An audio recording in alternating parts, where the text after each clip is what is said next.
کاشانۂ بصیرت ایک ایسا یوٹیوب چینل جس پر ہر قسم کی دینی کتب بالخصوص محروم بصارت افراد کے لیے آڈیو اور ویڈیو فارمیٹ میں دستیاب ہیں اور بالعموم تمام مسلمان برادران و خواہران کے لیے دستیاب ہیں۔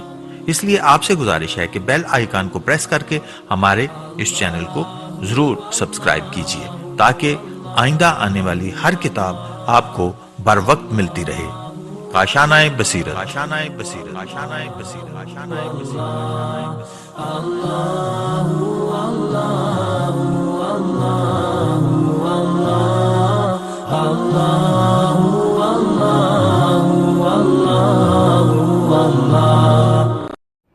اعوذ باللہ من الشیطان الرجیم، بسم اللہ الرحمن الرحیم۔ کتاب گناہان کبیرہ، جلد نمبر 6، شہید محراب آیت اللہ العظمی سید عبد الحسین دستغیب، مترجم سید محمد علی الحسینی بلتستانی، مدیر جامعۃ الزہرا، ناشر ہیں جامعۃ الزہرا اور C33 رضویہ سوسائٹی کراچی۔ اس کی فائل نمبر 1 پیش خدمت ہے۔ صفحہ نمبر 1، جملہ حقوق طبع بحق کے ناشر محفوظ ہیں۔ نام کتاب گناہان کبیرہ، جلد ششم، مترجم سید محمد علی حسینی، کمپوزنگ سروس کمپیکٹ، تعداد بار دوم 1000، سال طبع 1993، ہدیہ 45 روپے۔ صفحہ نمبر 5، بسم اللہ الرحمن الرحیم۔ تہی دستم ندارم تو شائدار بجز لا تقنطوا من رحمت اللہ۔ جامعۃ الزہرا علیہ السلام رضویہ سوسائٹی کے شعبہ نشر و اشاعت سے چھپی ہوئی کتابیں اور زیر نظر کتاب کے علاوہ تمام آئندہ چھپنے والی دینی کتابیں نہایت اخلاص کے ساتھ حضرت صاحب الزمان حجت بن الحسن عجل اللہ تعالیٰ فرج شریف کی خدمت اقدس میں پیش کرنے کی سعادت حاصل کر رہا ہوں، تاکہ اس عظیم وسیلے کے طفیل سے میرے افراد خاندان جو اس وقت الحمدللہ زندہ ہیں، ان کی رہتی دنیا تک بہترین یادگار و باعث افتخار ہو، یا وہ افراد جو رحمت خدا سے پیوستہ ہو چکے ہوں ان کی ابدی زندگی کے لیے لازوال سرمایہ اور رحمت اور مغفرت ثابت ہو جائے۔ اے فرزند رسول، اے دلبند علی و فاطمہ صلوات اللہ علیہم اجمعین، اے یادگار نبوت و امامت، میری اس ہدیہ اور خدمت دین کو شرف قبولیت بخشنے کے لیے بارگاہ رب العزت میں شفاعت فرما دیجیے۔ یا وجیہن عند اللہ اشفع لنا عند اللہ۔ بندہ ناچیز یوسف علی لال جی، کراچی۔ صفحہ 7، فہرست عناوین پیش خدمت ہیں اور 7 صفحات بھی۔ 38واں گناہ، صفحہ نمبر 13، وہ ہے حج کو اہمیت نہ دینا۔ سال استطاعت سے تاخیر کرنا حرام ہے۔ وہ آیات جن سے حج کا ترک کرنے والا مراد ہے۔ 20، حج کی تاخیر کے دنیاوی رد عمل 22، حج کی فضیلت 26، حج واجب ہونے کی شرائط 32، مستطیع ہونے کی شرائط 32، زندہ یا مردہ کے لیے نائب مقرر کرنا 34، امام کا نائب پرہیزگار ہونا چاہیے 36، حج واجب ہونے کے اسباب 38، خدا کی بندگی ملائکہ سے مشابہت 39، 39واں گناہ 47، اور واجبات میں سے ایک کا ترک کرنا۔